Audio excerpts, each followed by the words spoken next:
These Saturday roses are in morning, violation. They must be 7:02 cut down a.m. immediately. I was halfway through Stop power right there. washing my driveway You are when the not shouting touching started. these roses. Not from across the street. Stop! Not from down the That block. is my truck. From 6 You cannot inches take away. that. I use it for my Turn business. that off I have right the title now. right You are inside. violating neighborhood quiet hours. I lifted my finger off the trigger and the washer fell silent. Water dripped off the concrete in little silver streams. Standing at the edge of my driveway was a woman in a white pantsuit, oversized sunglasses, and heels sharp enough to puncture asphalt. In one hand, she held a clipboard like it was a weapon, in the other, a phone, already up and recording. I stared at her for a second, trying to figure out how my peaceful Saturday had turned into a courtroom drama before breakfast. "Can I help you?" I asked. "You already have," she snapped, "by creating a record of non-compliance." That was my first introduction to Vanessa Wren, president of the Ashbrook Ridge Homeowners Association, self-declared ruler of everything she could see. Only one problem: my house wasn't in her HOA. I knew that because I had checked before I bought it. Twice. Actually, more like 12 times. See, 6 months earlier, my life had imploded in the least original and most expensive way possible: divorce, asset split, sale of the marital house. At 46, I was sleeping on an air mattress in a rental duplex, wondering how a man who had spent 2 decades building homes for other people somehow didn't have one of his own anymore. My name is Nolan Mercer. I've been a licensed contractor for 24 years. Additions, kitchens, decks, full gut rehabs, you name it, I've built it, repaired it, or fixed someone else's bad work. After the divorce, I wanted one thing and one thing only: a small place that belonged to me, with no committees, no permission slips, and no one telling me what color my mailbox was allowed to be. That's how I ended up on Briar Glen Lane, in a one-story brick ranch built in 1974. It wasn't glamorous. The kitchen looked like it had survived 3 presidents and a casserole war. The carpet had to go. The bathrooms needed work. But the lot was solid, the bones were good, and most importantly, the title records showed it sat inside the original pre-association section of the subdivision. The HOA came later, much later, which meant their rules did not attach to my parcel. That wasn't a guess, that was papered, recorded, and confirmed. So when Vanessa Wren marched up my driveway screaming about quiet hours, I made the mistake of thinking this could be cleared up with one polite sentence: "I'm not in your association. This property is exempt." Her whole face changed. At first, she looked confused, then insulted, then furious. "No home on this street is exempt. This one is." She stepped closer. I could smell perfume and coffee and the kind of anger that feeds itself. "I am the president of this community," she tapped the clipboard. "The rules apply to everyone on Briar Glen. Not me." That did it. She pulled out her phone, turned dramatically toward the street, and announced, "Good, then we'll let the police settle it." 20 minutes later, a patrol car rolled up, and somehow, despite me standing on my own property, with the machine turned off, and with no prior warning from anyone official, the officer handed me a citation for disturbing the peace. $200. I looked at the ticket, then at the officer, then at Vanessa, who was standing near the curb with her arms folded and a smile so smug it looked painful. She didn't just think she had won, she thought she had established control. What she didn't know was that I had already made one decision before moving in that was about to make her life very complicated. Because when I bought this house, I bought the full paper trail with it, and I keep records. Always. That same afternoon, after the ticket, I went inside, pulled my file box from the hall closet, and spread every deed, plat map, and title note across my dining room table. The house still smelled of fresh paint from the bedroom I had just finished priming. Sunlight hit the old hardwood through the front windows while I reviewed everything line by line. I wasn't checking because I doubted myself. I was checking because I wanted to know exactly how hard she had just stepped into it. The answer came fast. Very hard. The original plat map from 1961 showed my lot as part of the first filing of Briar Glen Estates. The HOA came in 1988 with a supplemental covenant covering later development phases and a selective annexation clause for voluntary participants. My parcel number never appeared in any of those addenda. No annexation, no signed joiner, no covenant burden, no HOA authority. clean and simple. By Monday morning, I had scanned every page and printed duplicates. I would need them sooner than I thought. Because Vanessa wasn't done. She was just getting warmed up. 3 days after the power washing incident, I found a typed notice under my wiper blade. Unauthorized commercial vehicle. Remove within 24 hours or face enforcement action. It was signed with an exaggerated V. Wren. My truck was a 3/4-ton Ford with magnetic door signs for my company. I used it for work. It was parked in my own driveway. Again, not their business. I took the note, walked across the street, and knocked on the door of the large gray house with decorative shutters and flower beds too perfect to be real. Vanessa opened the door after the second knock. She looked me up and down the way people inspect damage before blaming someone for it. "You got my notice?" she said. "I did, and just like I told you Saturday, your HOA has no authority over my property." She smiled, but there was no warmth in it. "That's a story people tell when they don't want to follow standards. It's not a story, it's recorded county history. You contractors always think paperwork makes you special. No, paperwork makes things legal." That wiped her smile right off her face. For a second, I thought she might actually listen. Instead, she leaned one shoulder against the doorframe and lowered her voice. "You should understand something, Mr. Mercer. This neighborhood works because people cooperate. The ones who refuse tend not to last." Then she shut the door in my face, hard. I stood there for a moment, listening to the deadbolt slide home. That was the moment I stopped seeing her as an irritating busybody and started seeing her as a problem. A serious one. By the end of the week, I had learned she had already made herself famous on the block. An older man named Calvin Reese, retired paramedic, caught me unloading plywood and nodded towards Vanessa's house. "Be careful with that one," he muttered. "She lives for enforcement." "How bad?" He barked out a dry laugh. "You got 20 minutes?" Turns out, Vanessa had fined one family for their teenager's car had an oil spot in the driveway. She'd threatened another over visual clutter because their kids left bicycles near the porch. A widow at the end of the street got repeated notices over a flower bed planted by her late husband because the border stones weren't on some approved materials list nobody had ever actually seen. The more I heard, the less this sounded like petty neighborhood nonsense. It sounded organized, deliberate, and profitable. Then came Thursday. I walked outside at 6:30 a.m. and found my truck gone. At first, I thought I was losing my mind. I stood in the driveway staring at empty concrete, waiting for reality to reassemble itself. Then I saw the paper taped to my front door.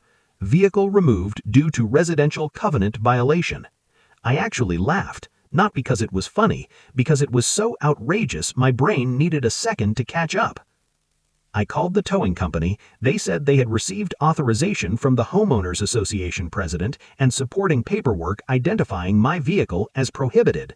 "On what basis?" I asked. "Commercial parking violation. In my own driveway." "Sir, I don't make the rules." No, but Vanessa Wren clearly thought she did. Getting the truck back cost me $347 and half a day of work. And while I sat at the impound lot signing forms, I made a quiet promise to myself. I was done explaining, done warning, done assuming this woman was merely mistaken. From that point on, everything got documented. Every note, every call, every visit, every date and time, every witness, every date and time. Because people like Vanessa count on one thing more than anything else. Everyone else being too tired. The woman at my door that Friday night was named Irene Holloway.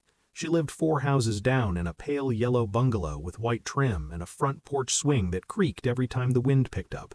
I'd seen her a few times before, usually watering the flowers near her walkway or carrying groceries in small, careful trips. She looked to be in her late 70s, maybe older, and the kind of person who apologized before asking for anything. But that night, she looked shaken. Her hands trembled so badly she almost dropped the envelope before I took it from her. "I'm sorry to bother you," she said. "Calvin told me maybe you'd know what this means." I stepped aside and let her in. The house still looked like a work zone. Drop cloth over the couch, trim samples on the side table, a stack of flooring catalogs by the TV. But it was warmer than standing outside under the porch light with bad news in your hands. She sat carefully at the kitchen table while I opened the envelope. The letterhead at the top read, Ashbrook Ridge Homeowners Association, Notice of Non-Compliance and Intent to Lien. I read the rest once, then again slower. Violation, unauthorized memorial landscaping display. Fine imposed, $450.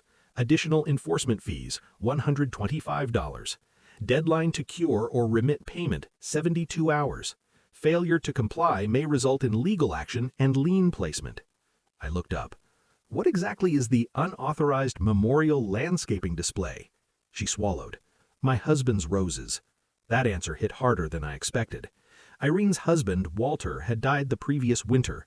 I knew that much from Calvin, who seemed to know everything about everyone on the street. Apparently, Walter had planted a row of deep red climbing roses along the front fence 20 years earlier, one bush for every anniversary after their 10th, 15 bushes total. He'd built the trellis himself and pruned them by hand every spring. And now Vanessa Wren had decided those roses were a violation. I looked back at the letter. Under corrective action required, it said, remove non-approved floral installation or HOA reserves the right to remediate at owner expense. Did she actually come talk to you? I asked. Irene nodded weakly. Yesterday morning, she said the flowers looked emotionally excessive and made the street feel inconsistent. I stared at her. Emotionally excessive? That's what she said. Sometimes you hear something so absurd it almost loops back around into comedy, but there was nothing funny about the way Irene's eyes kept filling with tears every time she glanced at that letter. She said if I don't pay by Monday, the association can begin lien procedures. I don't understand any of it. I've never missed a tax payment in my life. You're not in her HOA either? I asked. I don't know, she said. My husband handled all the paperwork. That answer bothered me a lot, because fear grows fastest where people are uncertain, and Vanessa, I was beginning to realize, knew exactly who to target. Older homeowners, people living alone, families already stretched thin, anyone unlikely to hire a lawyer or challenge official-looking stationery. I made Irene tea, sat her down at the table, and told her the first truthful thing I could offer. Don't pay this. She blinked. What if she really can put a lien on my house? She can't just invent authority because she printed it on nice paper. You're sure? No, I said honestly, but I'm sure enough to start checking tonight. That was the beginning, not the argument over the driveway, not the truck tow, not even the ticket. That letter was the point where this stopped being personal irritation and became something I couldn't walk away from.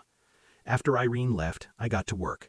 I started with the county property records database and searched parcel histories for every house on our section of Briar Glen Lane, mine, Irene's, Calvin's, the houses on either side, and the cluster near the cul-de-sac where most of the older homes sat. And what I found within the first hour matched my suspicion. Several of us were on the original pre-HOA filing, and others had messy title histories with no clear covenant attachment in the online summaries, which meant one of two things. Either Vanessa was too incompetent to understand which houses she actually governed, or she understood perfectly and bluffing anyway. Neither option was good. Then things got stranger. The next morning, I ran into another neighbor while loading trim boards into my truck, this time after parking it in my garage like I was hiding from a particularly nosy dictator. Her name was Marisol Vega, single mom, 2 kids, worked nights at a medical billing office. She looked exhausted before she even spoke. "You've had trouble with Vanessa too?" she asked quietly. I gave a short laugh. That obvious? She left this in my mailbox. She handed me a folded notice. Another violation. This one claimed persistent recreational noise disturbance for unauthorized ball play in the driveway after 5 p.m. I looked up. Your kids? My son was bouncing a basketball. How old is he? 9. I closed my eyes for a second. The fine amount was $275. Below that was a warning that persistent violations could trigger enhanced community enforcement review, which sounded official until you noticed it was vague enough to mean absolutely anything. Did she say anything in person? Marisol nodded. She told me neighborhoods decline when parents allow unrestricted outdoor behavior. I actually felt my jaw tighten. Unrestricted outdoor behavior? That's what she called children playing.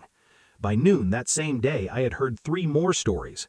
A retired teacher got cited for a ceramic heron in her garden because it violated architectural consistency standards. A young couple got threatened over a backyard playset visible through the side gate. And Calvin, of all people, had been fined because the small American flag attached to his porch rail was improperly proportioned for visual symmetry. I asked him if he was serious. He said, "I wish I wasn't." There was a pattern here, and it wasn't subtle anymore. Vanessa wasn't enforcing rules, she was manufacturing pressure. That afternoon, I drove to the county records office in person. Online files are useful, but if you've spent enough years dealing with permits, title issues, and municipal nonsense, you learn quickly that the real story often lives in paper folders, cross-references, and old scanned attachments nobody bothers uploading correctly. 3 hours later, I had enough copies spread across the records counter for the clerk to give me a look that said, "You either work in law or you're about to sue somebody."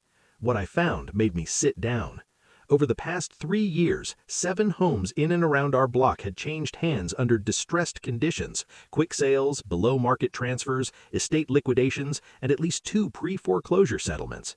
And in every single case, the buyer listed on the deed trace was the same company, Wren Property Solutions, LLC. I checked the state business registry. Registered agent, Vanessa Claire Wren. That was the moment the puzzle shifted. This wasn't just neighborhood control obsession, this was acquisition. She was squeezing people until they sold, and then buying what was left. I printed every filing I could find. Back home, I lined them up on the dining room table next to the title maps and violation notices. The room looked less like a home renovation and more like a detective had moved in. I called Calvin first, then Marisol, then Irene. By evening, 6 of us were sitting in my half-finished kitchen with takeout containers, legal pads, and enough simmering anger to power the block. Calvin leaned over one of the deed printouts and whistled. "You're telling me she fined people into selling and then bought the houses herself? I'm saying the same name keeps showing up on the back end, and I don't believe in coincidences that neat." Marisol sat back in her chair, arms folded tight. "So what do we do?" The honest answer was, I didn't know yet. What I did know was that Vanessa had made a critical mistake. She had overplayed. People can tolerate 1 unfair warning, maybe 2, but when the widow gets threatened over her dead husband's roses and the single mom gets fined because a 4th grader bounced a basketball, the mask starts slipping. And once enough people compare notes, fear starts turning into anger.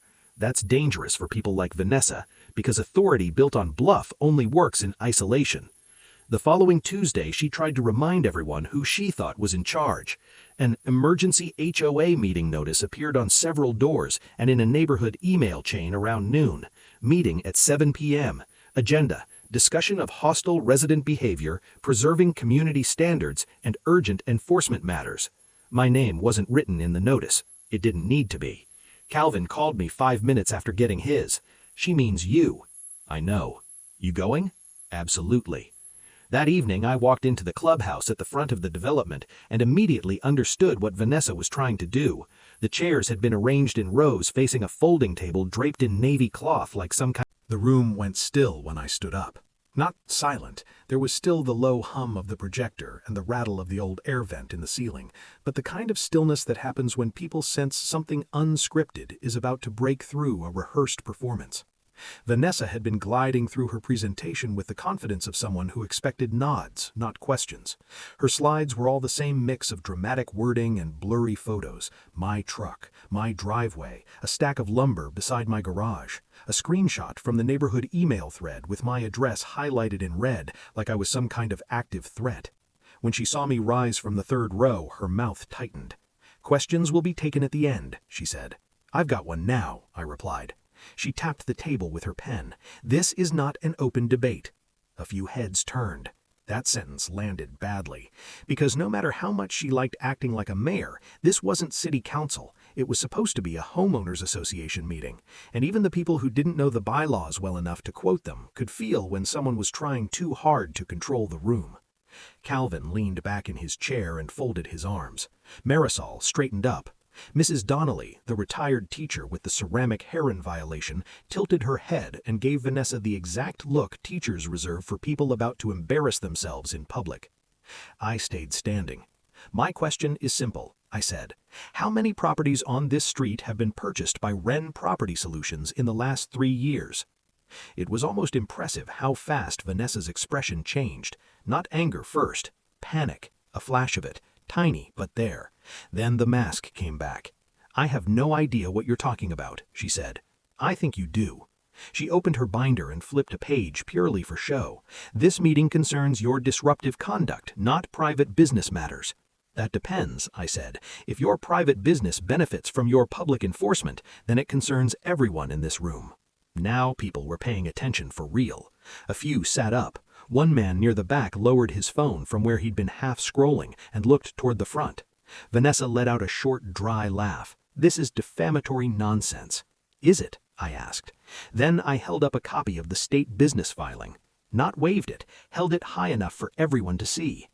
Wren Property Solutions, LLC. Registered agent, Vanessa Claire Wren. Same Vanessa Wren standing at the podium tonight. Same Vanessa Wren who's issued fines, threats, and compliance demands across this neighborhood. The murmur that followed was louder now. Real surprise, real concern.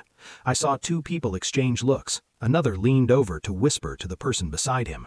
Vanessa lifted both hands, like she could physically press the room back under control.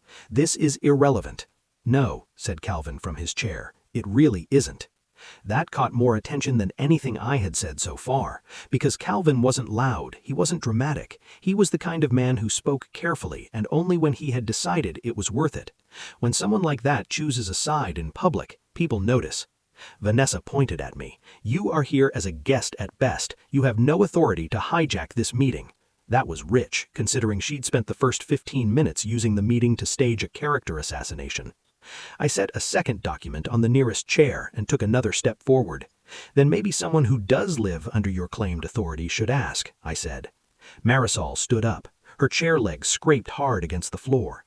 I'd like to ask why my son was fined for playing basketball. Vanessa turned toward her with immediate irritation. That matter has already been explained. No, it hasn't, Marisol said. You told me children outside after work hours create decline.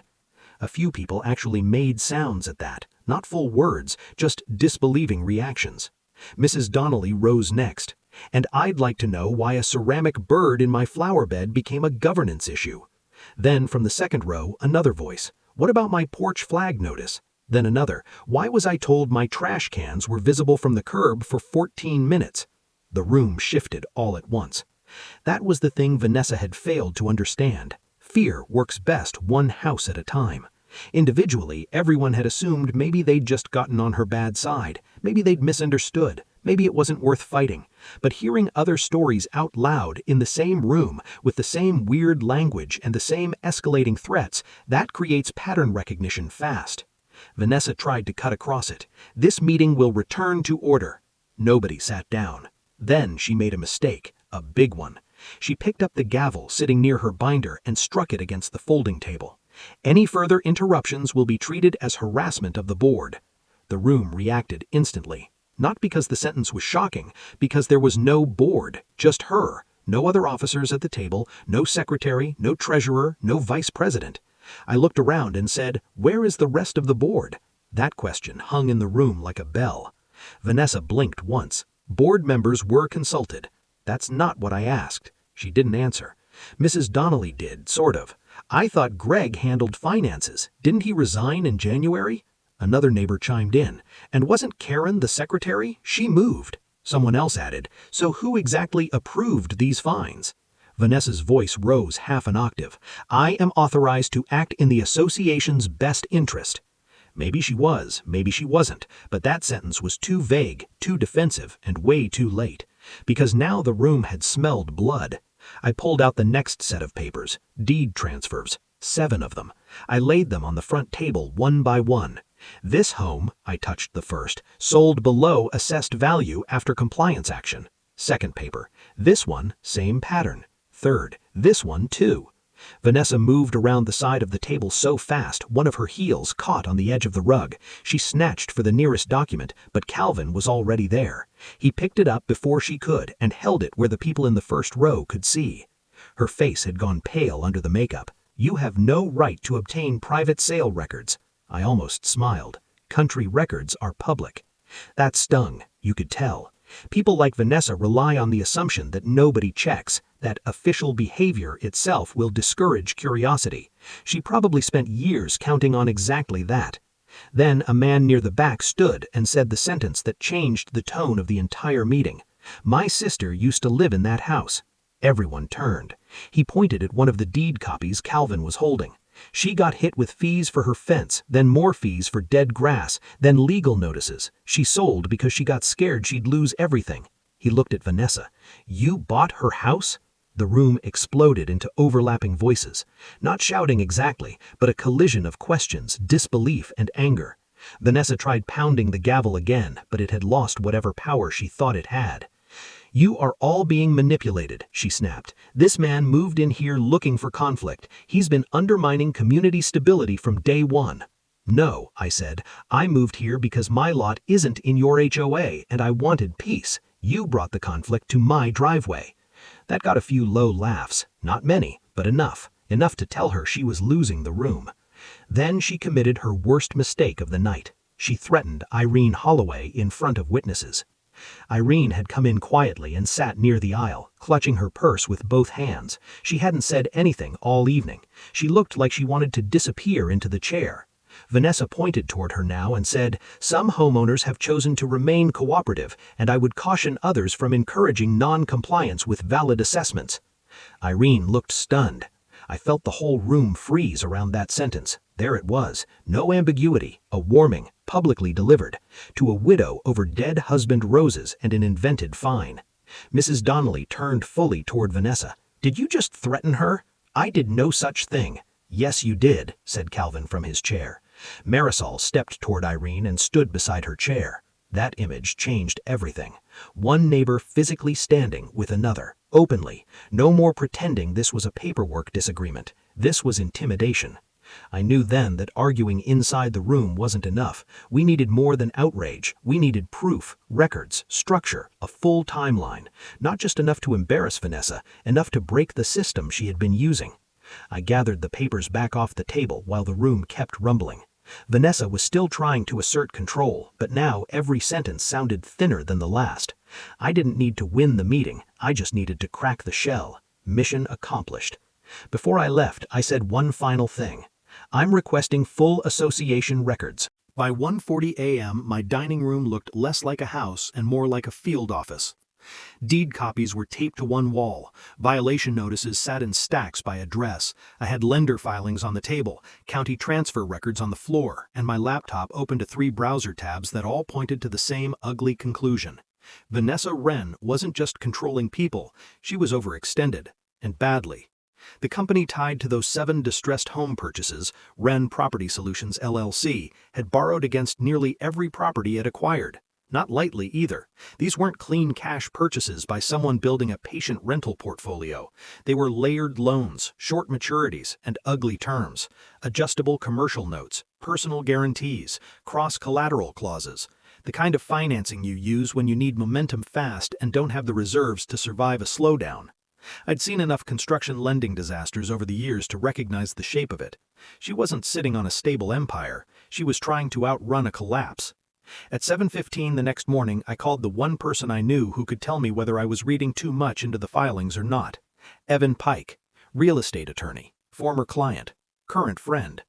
I'd rebuilt his back deck after a storm 2 summers ago, and ever since then he treated me like I was one of the few contractors on Earth who actually returned phone calls.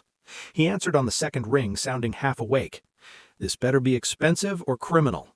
I said, "Could be both." That woke him up. 20 minutes later, I was in his office downtown with a banker's box full of printouts and enough coffee in my bloodstream to qualify as an industrial solvent. Evan spent 40 minutes going through the documents in silence. He highlighted loan terms, circled transfer dates, cross-referenced entity names. Once he leaned back in his chair and just stared at the ceiling for a few seconds. Finally, he dropped the pen and looked at me. "This is bad. For her? For everyone, if what you're saying about the HOA side is true." He slid one loan package across the desk. "Look here, balloon payment in 5 months, personal guarantee, property income assumption based on projected acquisition growth." I frowned. Projected acquisition growth? He tapped the page. In plain English, the lender underwrote part of this bet assuming she would keep acquiring properties. I stared at him. So, if acquisitions stop, she gets squeezed. And if current rents dip, she gets squeezed farther. And if the existing purchases are challenged, Evan let out a breath through his nose. Then she could be dead in the water. I leaned back in the chair and looked at the stack of filings between us. For the first time since this started, the full architecture of it came into focus. The bogus fines, the escalating notices, the pressure on older owners, the targeting of families who didn't have time or money to fight, the rush, the aggression, the absurdity of some of the violations. It wasn't random, it was velocity. She needed turnover, needed distress, needed scared sellers, and if she was this leveraged, every house mattered. Evan must have seen the shift on my face because he asked, "How many people are involved?" "At least 7 who sold, more being pressured now." "And your house really is outside the HOA? Recorded and clean." "Good," he said, "because that makes you useful." I raised an eyebrow. Useful? "You're not under her direct governance, which means she can't control your access the same way. You can ask questions without risking the same procedural choke points. More importantly, if she's been enforcing beyond her authority or running the board without proper votes, records, or disclosures, she may have exposed herself on multiple fronts." He pulled a legal pad closer and started writing. "First, we need complete corporate records for the HOA, not just the bylaws they hand out at bake sales. I mean incorporation status, annual filings, officer listings, board minutes, notices, member votes, financial reports. Second, we need every fine, threat, violation, and enforcement letter anyone can produce. Third, we need to know whether she disclosed her ownership interest when the association took actions that pushed people into distressed sales." He underlined that last line twice. "If the answer is no," he said, "this starts looking less like petty abuse and more like self-dealing." That phrase sat heavy in the room. Self-dealing, corporate fiduciary breach, conflict of interest, fraud. Words get sharper when a lawyer says them without raising his voice. I left his office with a checklist, a records request template, and a level of purpose I hadn't felt in years. By noon, I had turned my kitchen into an intake center. Calvin came first, carrying a paper grocery bag full of notices he'd kept, just in case they got useful someday. Marisol arrived with a folder of emails. Mrs. Donnelly brought handwritten notes, dates, and photographs of every warning Vanessa had ever left on her door.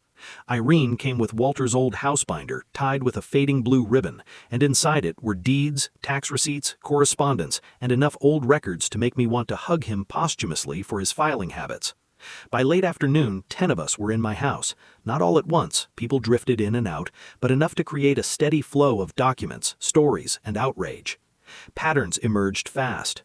The language in the notices was inconsistent. Fine amounts jumped wildly. Some board actions cited no vote date at all. Others referenced policy sections no one could find in the governing documents they'd been given at closing. A few homeowners had never received formal hearing notices before being fined. One family had paid over $1,800 in administrative compliance fees without ever appearing before any board. And the best part from a legal standpoint was that several people had asked for records before and been ignored. Vanessa wasn't just abusing power, she was avoiding paper trails. At 5:30 p.m., Marisol sat across from me at the table while her kids colored quietly in the living room. "What if she comes after us harder?" she asked. "She will," Calvin said before I could answer. He wasn't being negative, just realistic. People like Vanessa don't retreat when challenged, they escalate. They've built their identity around not backing down. The first serious resistance feels to them like an insult, rebellion, betrayal. That means pressure, more letters, more threats, maybe city complaints, maybe parking harassment, maybe anonymous reports. I'd already been expecting that. What I hadn't expected was how quickly it would start. The next morning at 8:10, a city code inspector knocked on my front door. He was polite, tired-looking, and already apologetic before he introduced himself. "Got a complaint about unpermitted structural work," he said. I stepped aside and let him in. "You and me know where that came from," I said. He gave me a small smile that didn't confirm anything but didn't deny it either. For 30 minutes he looked at my bathroom remodel, my deck repair plans, and the permit packet clipped by the kitchen. He checked outlets, looked at joists, glanced at the contractor license framed near the mudroom. At the end he shook his head. "Everything here is in order." "Mind putting that in writing?" He almost laughed. "You and I both know where that came from." At the door he paused and lowered his voice.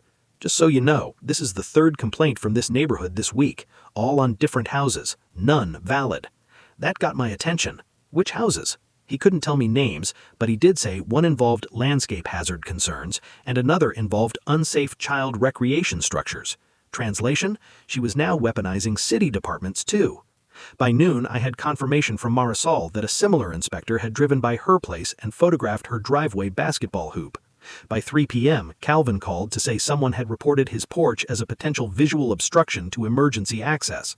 By dinner, Irene received another letter, this one stating that if the rose bushes were not removed within 7 days, the association reserves the right to enter the property and perform corrective landscaping at owner expense. I read that line 3 times. Enter the property? The arrogance of it was breathtaking. And strategically, it was useful, because threats this blatant are easier to prove. That evening, Evan came by the house after work, loosened tie, legal pad in hand, and spent 2 hours reviewing what we'd gathered. He was careful not to overpromise. Good lawyers don't chest thump before they file, but I could tell he was increasingly interested. He laid out the path. We file formal records demands, multiple homeowners, same date, that boxes her in. We ask for officer rosters, board minutes, annual meeting notices, votes authorizing enforcement schedules, conflict disclosures, legal referral policies, and all collection actions tied to these addresses. What if she ignores them? Marisol asked. Then that helps us. What if she refuses? That helps us too. Calvin nodded slowly. What about the people who already sold? Evan looked at him. If we can establish a pattern of fraudulent or unauthorized enforcement tied to financial benefit, they may have claims, possibly strong ones. The room got very quiet. Strong claims, real consequences, not just revenge fantasies over coffee, actual exposure. Then Evan said something that shifted my whole strategy. When Evan called me back 10 minutes later, he had the old deed language pulled up on his end and that tone lawyers get when they're trying not to sound excited before they verify everything twice. "Read me the paragraph again," he said. I did. It was buried deep in a set of original subdivision restrictions recorded long before the HOA existed, written in that old legal style where every sentence feels like it was assembled by 3 dead men in suspenders. But underneath the archaic phrasing was something surprisingly sharp. If a single buyer or affiliated entity acquired more than a specified number of residential lots within a defined section over a rolling period, owners of certain original parcels had notice and preferential purchase rights before further consolidation could continue. I finished reading. Evan was quiet for a second. Then, if the chain is valid and if these parcels fall within the described section, this is not nothing. That's the most lawyer answer you could have given me. It means don't celebrate yet, he said. But yes, if she tripped this clause and failed to disclose, she may have created a serious problem for herself. A serious problem. That was putting it lightly. Because Vanessa's whole strategy depended on movement, pressure a homeowner, force a cheap sale, route the deal through her company, refinance the portfolio, keep going. If this old covenant language gave original section owners notice rights or priority standing regarding bulk concentration, then every one of her recent acquisitions might come under a cloud, and if lenders got nervous or pending transactions got questioned or current holdings became harder to leverage, the machine would start choking. "Can we use it?" I asked. "We can investigate it," Evan corrected, "and if it applies, we can weaponize it lawfully." That was enough for me. By the next morning, I had a new stack started on the table. Old plats, tract maps, parcel overlays, title abstracts, and every transfer connected to Wren Property Solutions. Calvin came over before breakfast carrying sausage biscuits and a grin I hadn't seen on him since this whole mess began. "You look like a man who found a loaded nail gun," he said. "Maybe better," I said. Marisol arrived 15 minutes later with a notebook full of dates and printed screenshots from the HOA email list. Mrs. Donnelly came with a magnifying visor and a willingness to read tiny scanned signatures for an hour straight if that's what it took. By noon, we had mapped the current and former ownership on our block, plus the adjacent segment of the original plat.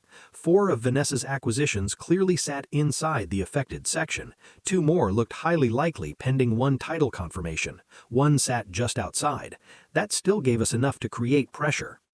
Evan came by after lunch and reviewed the map spread across my dining table. "This is better than I expected," he said. "Meaning?" "Meaning she may have crossed from aggressive and unethical to structurally vulnerable." He explained it plain.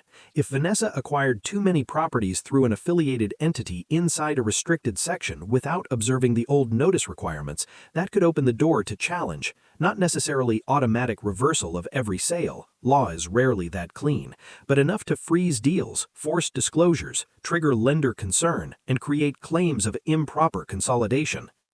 Add in the HOA conflict issues, the questionable enforcement process, and the possibility that she had targeted owners while personally profiting, and suddenly she had exposure from multiple directions at once. The key, Evan said, was timing.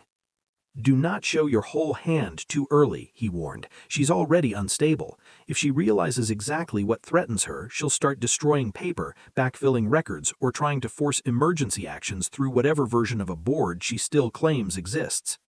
So what do we do first? I asked. He flipped his legal pad around. He'd written it in order. Serve formal records demands, notify the association of conflict concerns, preserve evidence from affected homeowners, file notice of inquiry regarding bulk acquisition restrictions, force a meeting under the governing documents, bring witnesses, bring cameras if possible. I tapped the page. You really think public pressure matters? With people like her, he said, public pressure matters more than private shame. Private shame assumes conscience. That line stayed with me. Private shame assumes conscience. Vanessa didn't need embarrassment, she needed consequence, so we started building it. That afternoon, coordinated records requests went out from 7 households at once. Evan drafted the language. We sent by certified mail and email where possible. The requests covered board rosters, annual notices, meeting minutes, enforcement policies, fine schedules, hearing records, conflict disclosures, legal referral agreements, and financial statements covering the last 3 years. At the same time, we prepared a separate notice challenging any purported HOA authority over exempt parcels, mine included, and questioning the legal basis for actions taken against original section homes without verified covenant attachment. Calvin personally drove half the envelopes to the post office. Marisol handled scans and digital backups. Mrs. Donnelly called 2 former neighbors she still kept in touch with, including a couple who had sold the previous spring after relentless notices about landscaping, parking, and a side yard shed. And Irene, quiet Irene, did something that surprised all of us. She agreed to sign a statement. It was only 2 pages long, but it was devastating. She described Vanessa's visits, the language used about Walter's roses, the demand for payment, the threat of lien action, and the later notice threatening entry onto her property to remove the flowers. Evan read it and nodded slowly. This is strong. Irene looked down at her hands. I don't want trouble. I'm not causing it, I said. I'm documenting it. That distinction mattered. By Wednesday, Vanessa started reacting. First came the emails, long, frantic, self-important messages sent to neighborhood lists about coordinated misinformation campaigns, defamatory interference, and hostile anti-community actors attempting to undermine governance. She never named me directly, but she didn't need to. The wording was theatrical enough that everyone knew who she meant. Then came the paper notices. Marisol got another urgent behavioral compliance warning about her kids' outdoor play. Calvin received a final demand over his porch flag bracket. Mrs. Donnelly was cited again, this time for decorative object clustering. I got a letter hand-delivered in a bright red envelope that accused me of impersonating legal authority within the community and threatened referral to association counsel. I laughed when I read that. Then I scanned it and added it to the file.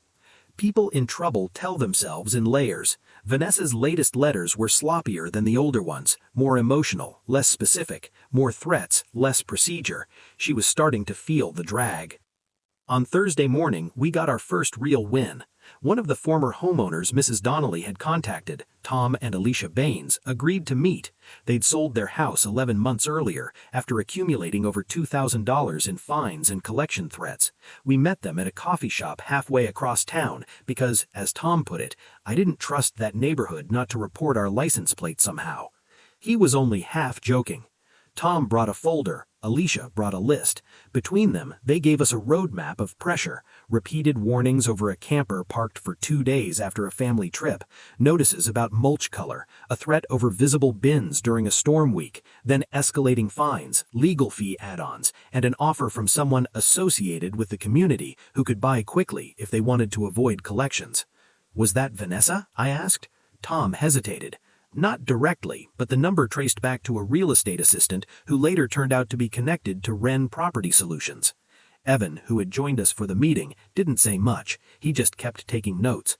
When we got back to my house, he said, "That's the kind of linkage prosecutors love." I knew then we were no longer dealing with just neighborhood drama. This was becoming a case. That same evening, we made the next move. Under the association bylaws, assuming Vanessa had even been following the real ones and not inventing her own, we had enough signatures to demand a special homeowners meeting. Not her emergency nonsense, a formal meeting, requested by members with agenda items that could not be hand-waved away: enforcement authority, financial transparency, officer status, and conflicts of interest related to property acquisitions. Evan drafted the demand carefully. No emotional language, no accusations we couldn't back up, just clean, direct, procedural pressure. By 5:20 Saturday evening, the parking lot outside the community center was already filling up. That alone told me Vanessa had misjudged the mood. Usually her meetings drew the same handful of exhausted people, the ones too cautious to skip and too beaten down to challenge anything. But this time, cars kept pulling in. Homeowners, former homeowners, curious neighbors from the next street over, people carrying folders, people holding phones, people who had spent years keeping their heads down and had finally decided they were done. The August heat still clung to the asphalt, and the air carried that electric feeling storms bring even when the sky hasn't committed yet. Calvin stood beside my truck in a short-sleeve button-down, arms folded, scanning the lot like he was back on ambulance standby. Marisol was at the curb with a tote bag full of copies. Mrs. Donnelly had arrived early and claimed a seat near the front with a kind of deliberate posture that said she intended to witness every second. Evan pulled in at 5:32. He got out carrying a leather portfolio and one of those expressions attorneys wear when they know somebody on the other side is about to have a very bad evening. "Any press?" I asked. He tipped his head toward the entrance. A woman with a local station badge was talking to a cameraman by the door. "Well," I said, "that answers that." It happened because of Calvin's contact, and because once one person starts asking about fake fines and forced sales, others start returning calls. The reporter's name was Lena Cho, mid-30s, sharp-eyed, calm, the kind of person who didn't waste words because she expected people to waste hers. She introduced herself, asked if we were willing to speak on camera after the meeting, and made it clear she was there to observe, not become part of the show. That was perfect, because Vanessa was more than capable of becoming the show all by herself. At 5:47, a white SUV swung into the lot and stopped crooked near the curb. Vanessa stepped out. Navy sheath dress, white blazer, hair sprayed into command, clipboard in hand. For half a second, she looked almost confident until she saw how many people were there. Then she saw the camera, then Evan, then Irene arriving slowly with her son beside her. The confidence cracked. Not visibly to everyone maybe, but I saw it. She recovered fast and walked past us without speaking, heels ticking sharp across the pavement. A man I didn't recognize came out behind her carrying a banker's box, probably association counsel or someone she hoped looked expensive enough to discourage questions. The doors opened at 6. Inside, every seat filled within 3 minutes. People lined the walls. A few stood in the back.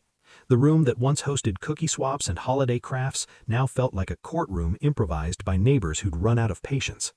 Vanessa took her place at the front table. Beside her sat the unfamiliar man in a gray suit and a younger woman with a laptop who looked less like staff and more like someone regretting her invoice already. There was still no real board, no full officer lineup, no visible quorum verification. Just Vanessa in charge as always. She lifted the gavel. "I am calling this emergency association meeting to order." Evan leaned toward me and murmured, "Not an emergency meeting by any standard." I nodded. Vanessa started with a prepared statement. She talked about destabilizing rumors, targeted harassment of association leadership, and false allegations designed to damage property values. She described recent records requests as part of a campaign by outside agitators and disgruntled personalities. That phrase got a visible reaction because half of the people in the room had filed those requests themselves. Then she did what she always did when cornered. She tried to isolate me. "Mr. Mercer," she said, turning toward where I sat, "does not even fall under the association and nonetheless has made himself the center of a campaign to intimidate this community." I stood. "Correct," I said. My property is outside your HOA, which makes it especially interesting that you had my truck towed, filed city complaints against my house, and tried to use this association against me anyway." Her mouth tightened. Lena Cho's cameraman shifted slightly to frame the room. Vanessa ignored that and tapped the stack of papers in front of her. "As I've already said, enforcement actions are undertaken in the best interest of neighborhood stability." "That's a nice slogan, not an answer," Kelvin said from 2 rows back. Heads turned toward him. Vanessa gripped the gavel harder. The man in the gray suit leaned toward her, but she shook him off. Bad move, because if she had listened to counsel, assuming he really was counsel, she might have slowed down and said less. Instead, she doubled down in public, which is exactly what proud people do when the exit still feels like surrender. Marisol stood next. "My son is 9, she said. "You fined me because he bounced a basketball in our driveway." Vanessa replied with the same cold confidence she'd used with everyone privately. Repeated nuisance activity was documented. There were audible sounds in the room now, not gasps, disbelief. Mrs. Donnelly rose from her seat with one paper in hand. "And I was cited for a ceramic garden bird. Would you care to explain how that became an urgent governance matter?" Vanessa looked irritated, not cautious. She still thought she could out-authority the room. Selective anecdotes do not invalidate the broader need for standards. That's when Irene stood up, slowly, carefully, one hand on the chair. Her voice shook, but only at first. "My husband planted those roses for our anniversaries," she said. "You told me they were emotionally excessive. Then you threatened to put a lien on my house." Vanessa blinked. "I did not threaten you. I issued formal notice regarding non-approved landscaping." Irene held up the letter. "Then what is this?" Calvin was beside her in seconds, taking the paper and passing copies forward. Marisol handed another to Lena Cho. The cameraman zoomed in. The room shifted. You could feel it. Before, this had been a messy dispute. Now people were seeing the language in black and white. Intent of lien, corrective entry, owner expense, threats dressed in stationery. Vanessa reached for procedural control. "These isolated letters are being maliciously mischaracterized." "No," I said, standing again. "They're being compared." And that was the pivot. I walked to the front carrying the binder we'd built over the last 10 days and laid it on the community center table with enough weight to make a sound. Inside were copies of everything. Notices, fines, conflicting bylaw references, missing board approvals, deed transfers, corporate filings, statements from former owners, the LLC registration tying Wren Property Solutions directly to Vanessa. I opened to the tab Evan and I had prepared first. For anyone still wondering whether this is personal, let's start with the easy part. I held up the business registration. Wren Property Solutions, LLC, registered agent Vanessa Claire Wren. Murmurs. Then I laid out the transfer sheets. Now the harder part. Over the last 3 years, multiple homes pressured by association enforcement were sold under distress conditions. Several were acquired by this same company. The room went dead still. Even people who had heard pieces of this before hadn't heard it cleanly presented, one page at a time in front of everyone. Tom and Alicia Baines stood from the back where they had been waiting. Tom raised his hand. "She did it to us," he said. That landed like a hammer. A former owner, in person, no speculation. Alicia spoke next. "We were buried in fees and then approached for a fast sale by someone connected to her company." Lena Cho was writing, fast. The man in the gray suit at Vanessa's table finally intervened. "My client denies." Evan stood. "Before counsel says anything else, I'd like the minutes to reflect that conflict disclosures have been requested and not produced, board authorization records have been requested and not produced, and financial enforcement records have been requested and not produced." Gray suit sat back. He knew. Maybe not every detail, but enough. Vanessa didn't, or maybe she did and panicked, because instead of pausing, she snapped. "This is a smear campaign by people who do not understand governance, finance, or the obligations of community leadership." I looked at Evan. He gave the smallest nod. Time for the last piece. I reached into the binder and removed the old plat extracts and notice draft tied to the original subdivision restriction. "Then let's talk finance," I said. Vanessa frowned. I continued. "Your company has acquired enough property in the original section to trigger review under the recorded consolidation language attached to the pre-association plat. That means notice rights and preferential purchase questions now attach to your acquisition pattern." The room didn't understand all of that. Vanessa did. Her face changed instantly. Real fear this time. No mask. The gray suit lawyer took the paper from